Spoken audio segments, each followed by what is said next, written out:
3, 2, 1. Anyone who drives a racing car dreams of driving at Le Mans. There's a bunch of unfinished business. We need to get ready for this season. This year we're facing some new challenges that we've never faced before.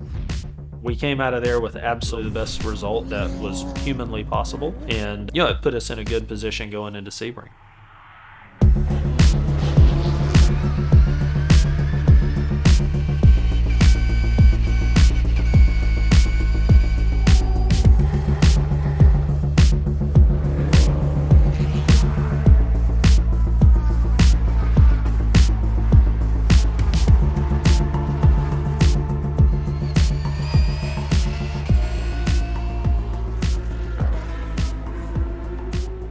Daytona this year, 2023, was it was a struggle.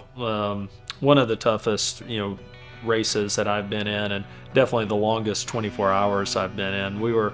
Our team was very disappointed with the set of regulations given to our new Porsche by the sanctioning body before the race even started. They were nervous that the brand new Porsche may be too fast or too quick compared to the competition, because the car was completely brand new this year, totally redesigned, and they put an engine restrictor. They made all the Porsche cars run that dramatically decreased the performance of the engine. And as it turns out, we get on track.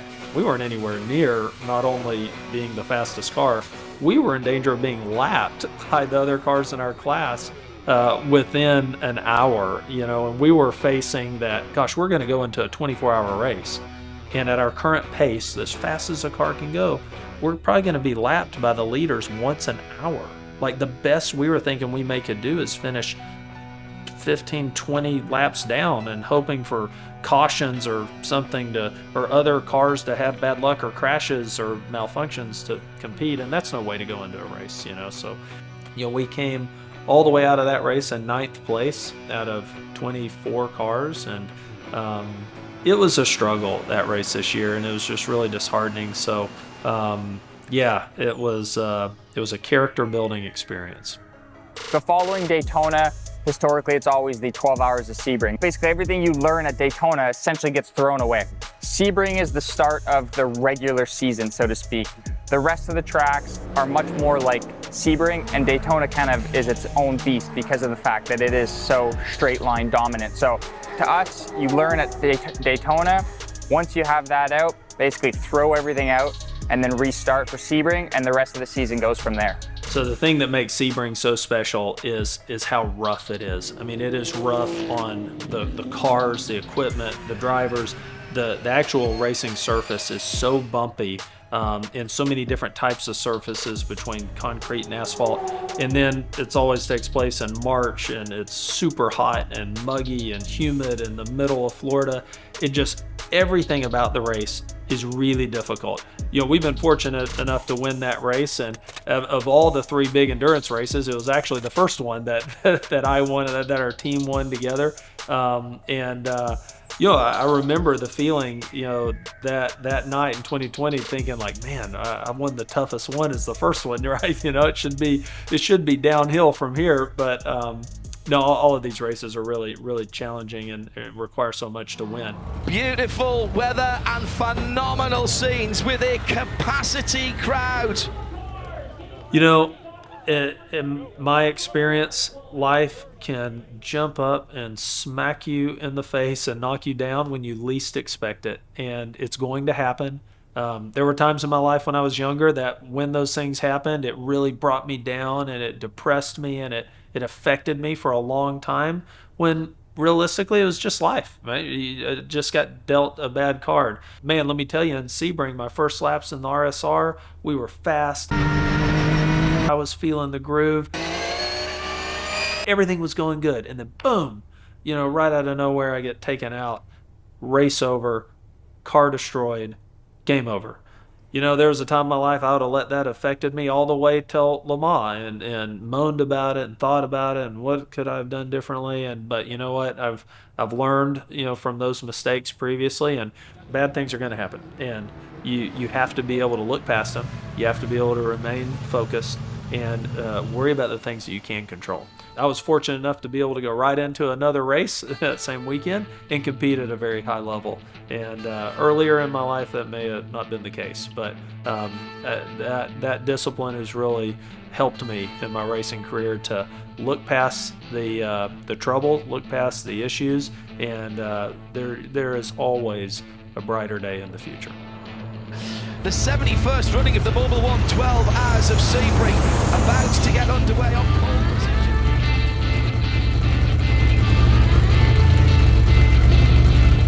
1 minute to start the formation lap.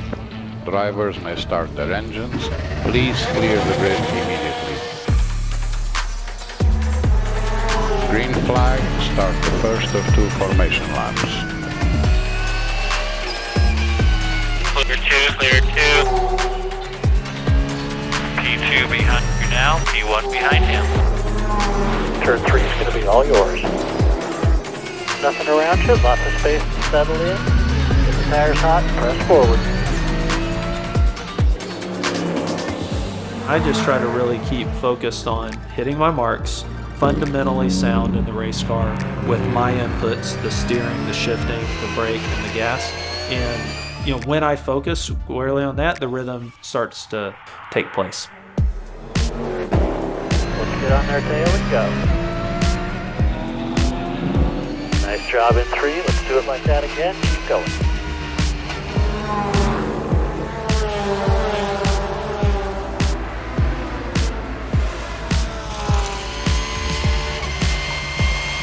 Let's get on it and go catch that field.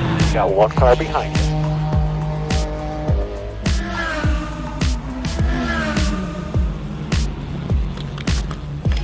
Exit all the way out, big power.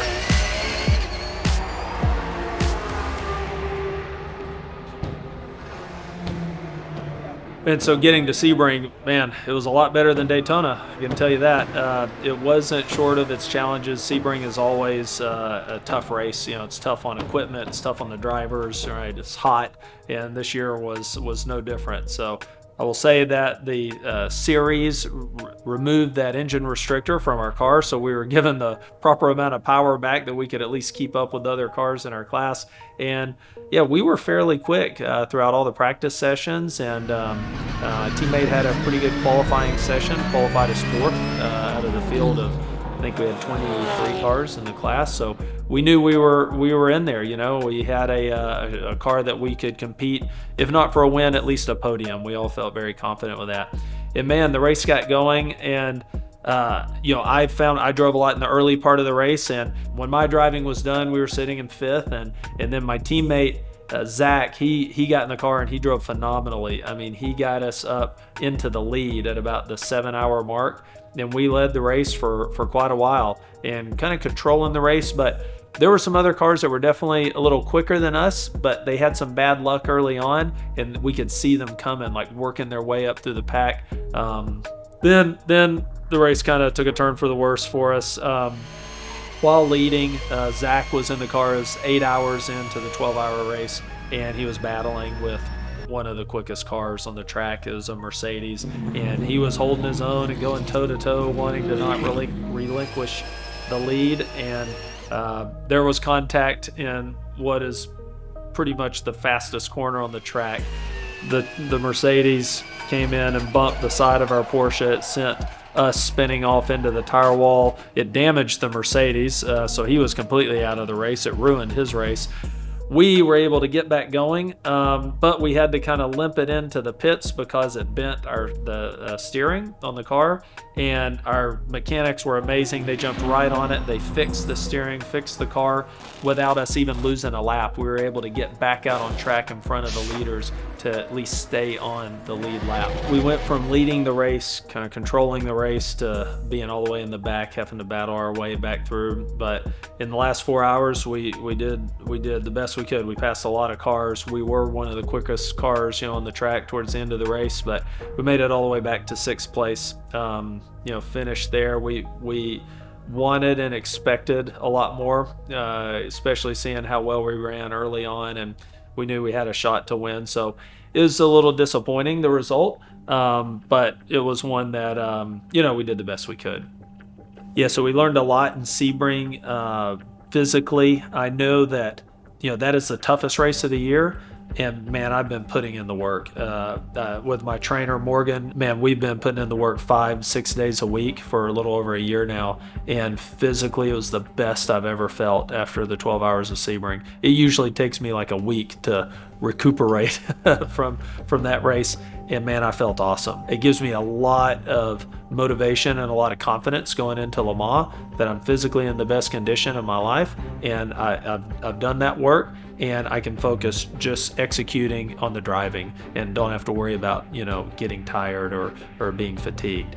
I'm going straight to Europe here a month early before the 24 Hours of Le Mans, and I'm going to do 4 straight races back to back, 4 weekends in a row, all racing with the same car, the same team, and against the same drivers that I'm going to ultimately meet at Le Mans. I'm going to go for a month straight, dedicating my time and all of my effort and energy into learning as much as I can, because all 4 of those races they're solely a preparation and a stepping stone for being able to compete at an extremely high level at Le Mans.